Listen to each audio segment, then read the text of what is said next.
என்னம்மா நேற்றுக்கு அவ்வளவு நடந்திருக்கு? என்கிட்ட ஒரு வார்த்தை கூட சொல்லவே இல்லை. வா, ராத்திரி 10 மணிக்கு தான் வந்தேன். அந்த நேரத்துல நான் இதை சொல்லிக்கிட்டு இருந்தா நேரங்காலம் தெரியாம மாப்பிள்ளை கிட்ட சண்டைக்கு போய் நிப்பேன். அதுக்காக அவர் பேசினதுக்கெல்லாம் பாராட்ட சொல்றீங்களா? சிவனேசன் மாமா ஊரை விட்டு போக சொல்றதெல்லாம் ரொம்ப அராஜகம்மா. நீ வேணா மாப்பிள்ளைன்னு பொறுத்து போலாம், ஆனா என்னால அப்படி இருக்க முடியாது. அவர் வரட்ட நான் பாத்துக்கிறேன். லக்ஷ்மி, மாப்பிள்ளை குணம் நமக்கு தெரிஞ்சதானப்பா. நீ அவர்கிட்ட சண்டை போட்டு சொன்னாலும் சமாதானமா சொன்னாலும் அவர் புரிஞ்சுக்க மாட்டாரு. ஏன் கவலை எல்லாம் சிவனேசன் தம்பியை பத்தி தான். பாவம் தம்பி, தன்னால எந்த பிரச்சனையும் வந்துடக்கூடாதுன்னு பதறி அடிச்சு வந்தது. தம்பிக்கிட்ட போய் மாப்பிள்ளை இப்படி பேசிட்டாரு. அது எங்க ஊரை விட்டு போயிடுமோன்னு எனக்கு பயமா இருக்குப்பா. நீயும் சக்தியும் போய் தம்பியை சமாதானப்படுத்திட்டு வந்துருங்க. நீங்க கவலைப்படாதீங்கம்மா. மாமா நம்மளை எல்லாம் விட்டு எங்கேயும் போக மாட்டாரு. நான் ஆஃபீஸ் போற வழியில அவரை பார்த்துட்டு போறேன். சரிப்பா.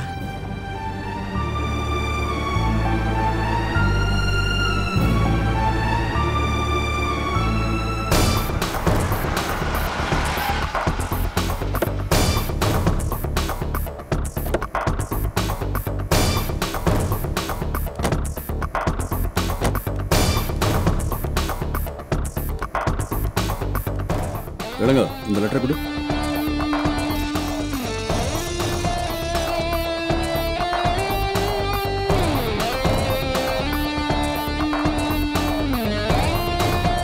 வாங்க சம்பந்தி, வாங்க தம்பி,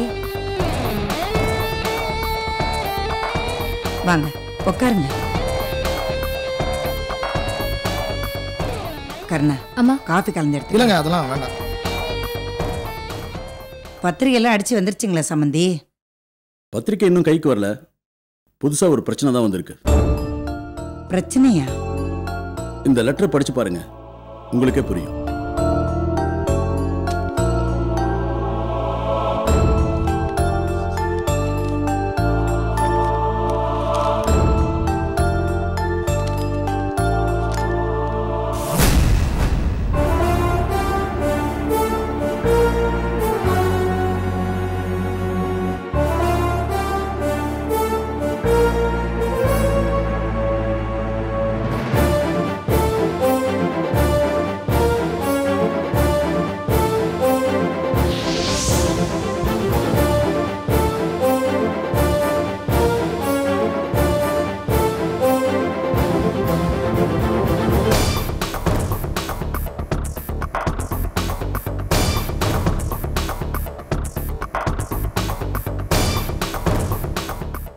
இதை நீங்க நம்புறீங்களா சம்பந்தி?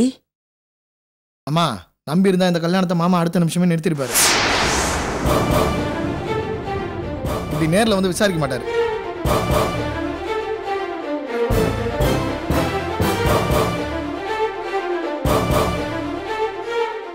உங்க புள்ள பேர்ல சந்தேகப்பட்டு நாங்க இங்க வரல சம்பந்தியமா. கல்யாணம் நடக்க போற சமயத்துல இப்படி ஒரு லெட்டர் வருதுன்னா என்னால அதை அலட்சியப்படுத்த முடியாது. என்ன இருந்தாலும் நாங்க பொண்ணு பெத்தவங்க. உண்மையோ பொய்யோ இந்த குழப்பத்தை தெளிவுபடுத்திக்கிட்டாதான் நாங்க நிம்மதியா இருக்க முடியும்.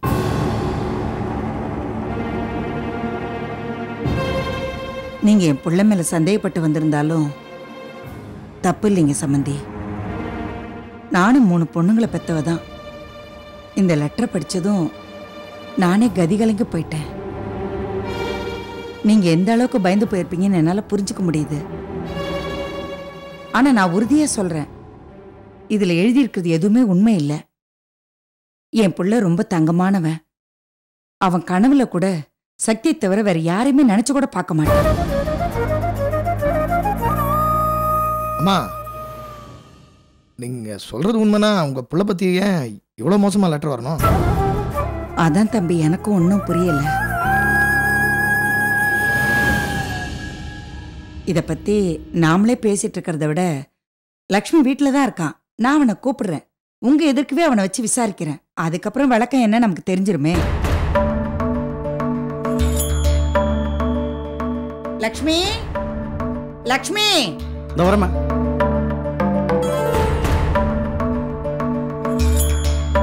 வாங்க வாங்க. இத படிச்சு பாருப்பா. என்னம்மா?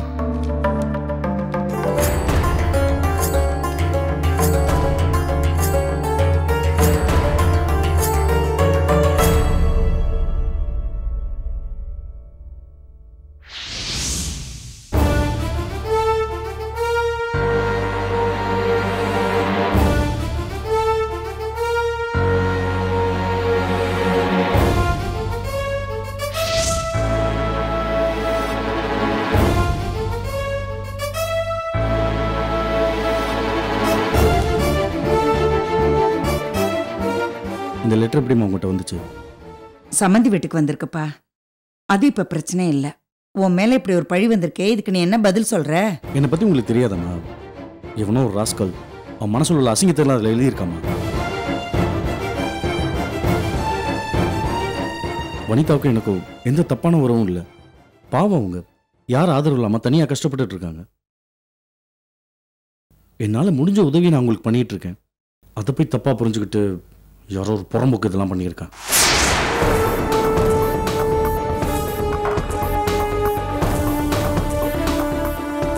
அம்மா, நல்ல குடும்பத்தில் பிறந்த இவனும் இந்த மாதிரி கேவலமான காரியத்தை பண்ணியிருக்க மாட்டான்.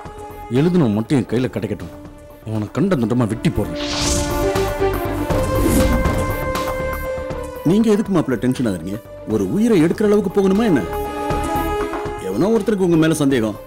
பொண்ணு கொடுக்க போற இடங்கிறதுனால எங்களுக்கு லெட்டர் எழுதி போட்டிருக்கா. மனசுல உறுத்தல வச்சுக்க வேண்டான்னு தான் நாங்க இங்க விசாரிக்க வந்திருக்கோம்.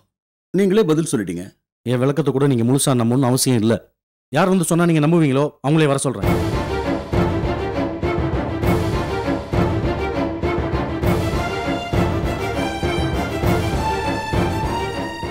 எங்கே இருக்க? நீ உடனே கிளம்பிய வீட்டுக்கு வா. எதுக்குன்னு கேட்காத, உடனே வா. அம்மா, அவங்களுக்கு ஏதாவது சாப்பிட கொடுங்க. வாமா. நீங்கள் பேசிகிட்டு இருங்க, நான் போய் குளிச்சுட்டு வந்துடுறேன்.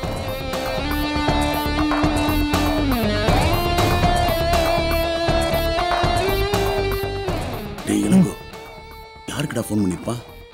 தெரியல மாமா. ஒருவேளை வனிதாக்கு ஃபோன் பண்ணிருப்பானா? மாமா, அவன் வந்தா நம்ம மாட்டிப்போம். அதான்டா எனக்கும் புரியல. சரி இருங்க, நான் போய் ஒரு ஃபோன். வேணாம், ஃபோன்லாம் பண்ண வேணாம். வரட்டும், என்ன நடக்குதுன்னு பார்ப்போம்.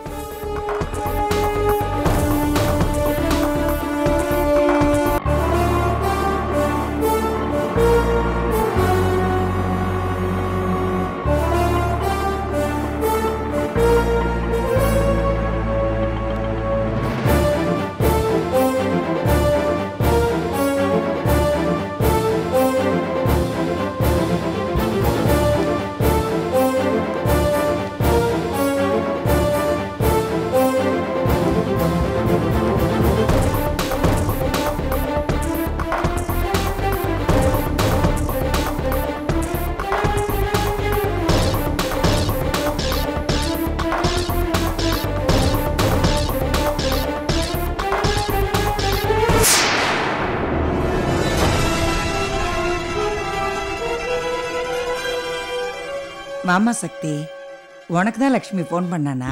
ஆமா அத்த, உடனே வான்னு சொன்னாரு. என்ன விஷயம்னு சொல்லல. இந்த லெட்டர் உங்கள் அப்பாவுக்கு போயிருக்கு. இதை பற்றி என்ன நினைக்கிறேன்னு நீ தான் சொல்லணும். ஏன்னா இதில் உன்னோட ஒப்பீனியன் தான் ரொம்ப முக்கியம். நல்ல வேலை செஞ்ச லக்ஷ்மி. உன்னை கட்டிக்க போறவ சக்தி. அவ இந்த விஷயத்துல என்ன முடிவெடுக்கிறாளோ அதுதான் நமக்கு முக்கியம்.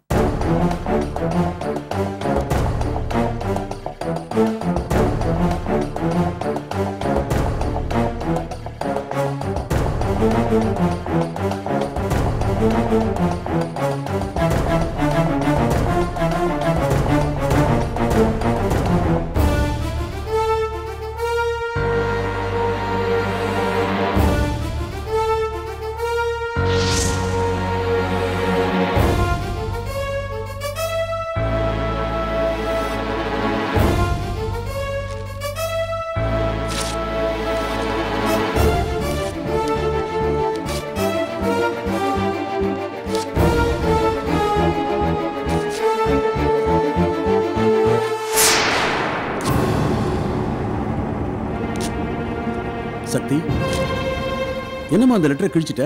நீங்களே இந்த வேலையை பண்ணிருக்கலாம். இல்லனா எனக்கு ஒரு ஃபோன் பண்ணி விளக்கம் கேட்டிருக்கலாம். இந்த லெட்டரை கிழிச்சு குப்பை தொட்டில போடுங்கன்னு நானே சொல்லியிருப்பேன்.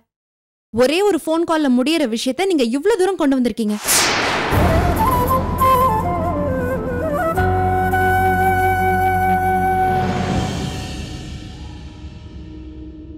அப்படி சொல்லாதீங்க சக்தி. இதோட சீரியஸ்னஸ் உங்களுக்கு புரியல. இது உங்க லைஃப் பிரச்சனை. உங்களை கட்டிக்க போற கேரக்டர் மேல ஒரு கம்ப்ளைண்ட் வந்திருக்கு. அது உண்மையா பொய்யான்னு தெரிஞ்சுக்க வேண்டியது அவசியம் இல்லையா? ஏற்கனவே இது எனக்கு தெரிஞ்ச விஷயம்தான்.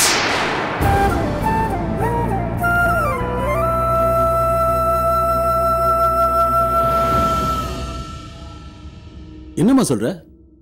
மாப்பிள்ளைக்கு அந்த பொண்ணுக்கு இருக்கிற பழக்கம் உனக்கு தெரியுமா? அது தப்பான பழக்கம் இல்ல. லக்ஷ்மியும் வனிதாவும் நல்ல ஃப்ரெண்ட்ஸ், அவ்வளவுதான். வனிதாக்கு யாருமே இல்ல. அவங்க மேல இருக்கிற அக்கறையில லக்ஷ்மி அவங்களுக்கு உதவி பண்றாரு.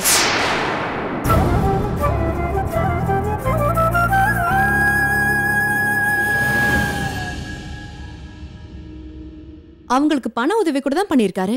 இந்த எல்லா விஷயத்தையும் லக்ஷ்மி ஒண்ணு விடாம என்கிட்ட ஷேர் பண்ணிருக்காரு.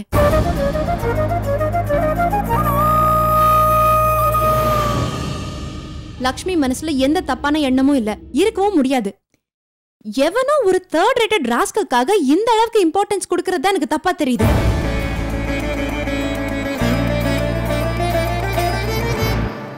அப்படின்னா அண்ணன் மேல உங்களுக்கு சந்தேகமே வரலையா? என்ன கர்ணா இப்படி கேக்குற? அந்த கடவுளே வந்து சொன்னாலும் சரி, என்னால என் லக்ஷ்மியை சந்தேகப்பட முடியாது.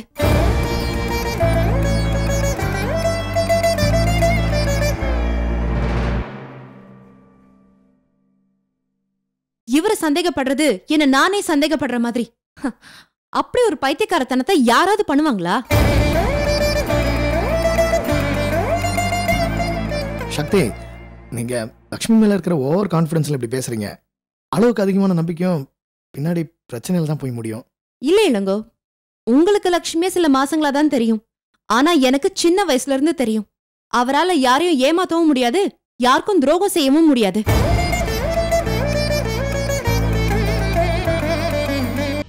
என்ன பத்தி யாராவது இப்படி தப்பா எழுதியிருந்தா கூட லக்ஷ்மி இப்படிதான் பேசுவாரு.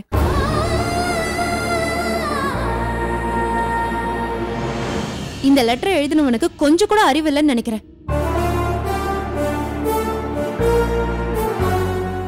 நான் அவரை தூக்கி எறிஞ்சிருவேன் நம்பிதான் இதை அனுப்பியிருக்கான். மத்த லவர்ஸ் மாதிரி நானும் லக்ஷ்மியும் இல்ல.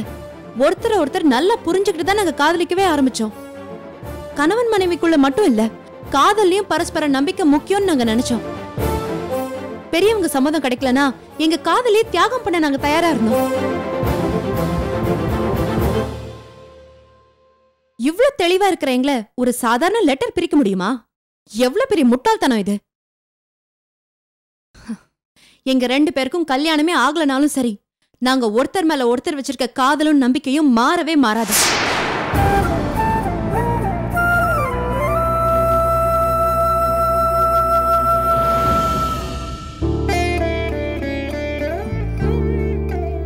அத்தை, லக்ஷ்மி, லெட்டர் பார்த்த டென்ஷன்ல இவங்க இங்க வந்துட்டாங்க. இவங்களுக்காக நான் உங்ககிட்ட மன்னிப்பு கேட்கிறேன். இதை நீங்க சீரியஸா எடுத்துக்காதீங்க. அம்மா சக்தி, ஏன் புள்ள மேல நான் நம்பிக்கை வச்சிருக்கிறது அது பெரிய விஷயமே இல்லம்மா. ஆனா கட்டிக்க போற நீ நம்பிக்கை வச்சிருக்க பாரு. உன்ன மாதிரி ஒரு பொண்ணை கட்டிக்கிறதுக்கு என் புள்ள கோடி புண்ணியம் பண்ணிருக்கணும். நம்ம கிளம்பலாமா? நீங்க வேற ஏதாவது பேச வேண்டியது இருக்கா? அதான் எல்லாத்தையும் நீயே பேசிட்டியம்மா. இனிமே நான் பேசுறதுக்கு என்ன இருக்கு? வரேன் சம்பந்திமா. வாங்க சம்பந்தி. அப்பல நான் வரேன். வரேம்மா. போயிட்டு வரேன் அத்தை. வரேன் லக்ஷ்மி. சக்தி, ஒரு நிமிஷம். இதை யார் செஞ்சாங்கன்னு கண்டுபிடிச்சு உன் கையை காலை உடைக்காம நான் விட மாட்டேன். லக்ஷ்மி, கோவப்படாதீங்க. இல்ல சக்தி, தப்பு செஞ்சவன் தண்டனை அனுபவிச்சே ஆகணும். கண்டிப்பா அனுபவிக்க வைப்பேன். சக்தி, போலாம். வரமா.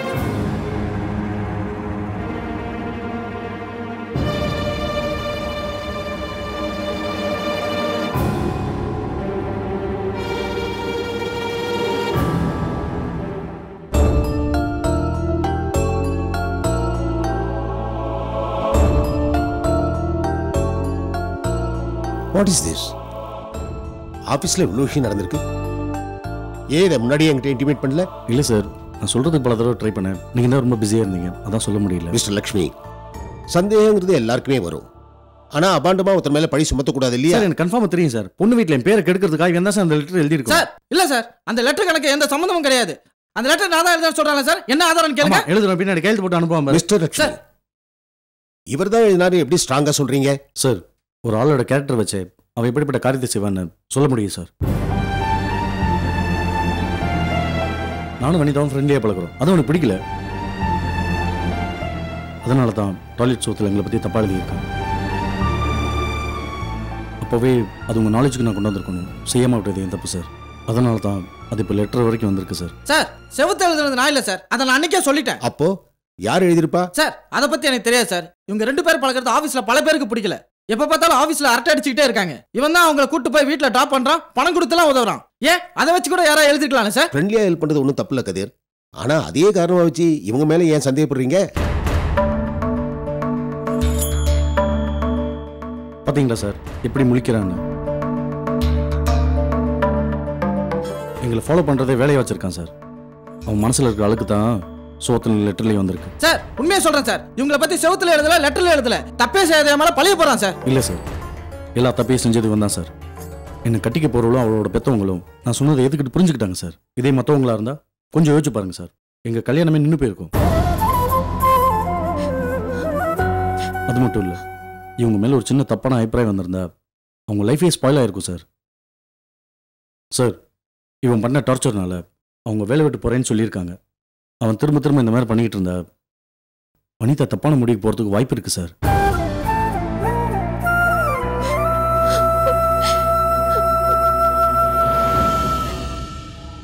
வனிதா, நீங்களும் கதிர் தான் பண்ணியிருப்பாருன்னு நம்புறீங்களா?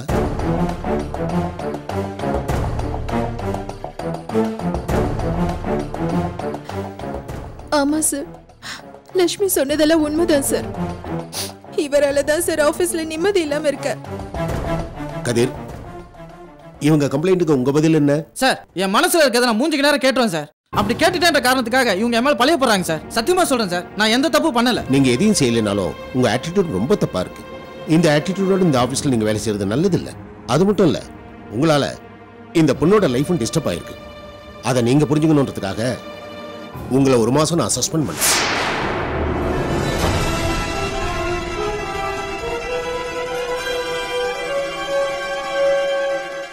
சார் சாரி சார், உங்கள் முடிவில் தலையிறேன்னு தப்பாக நினைக்காதீங்க.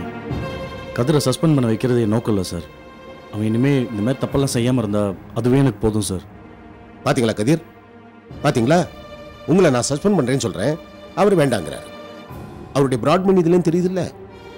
ஐ am warning you mister Kathir, இந்த மிஸ்டேக் மறுபடியும் வரக்கூடாது.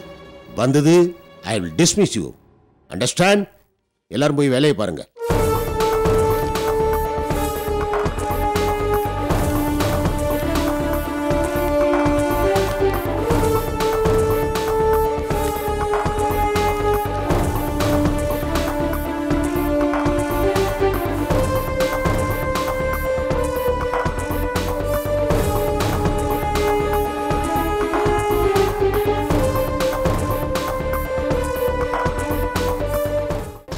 எதுவும் தப்பா போகாம நீங்க தான் பாத்துக்கணும். கவலைப்படாத வனிதா, எந்தவித சின்ன தப்பு நடந்தாலும் அதிகமாக பாதிக்கப்பட போகிறது நான் தான். நான் கேர்ஃபுல்லாக இருப்பேன், நீ சொதப்பாம இரு. இந்த பாரு,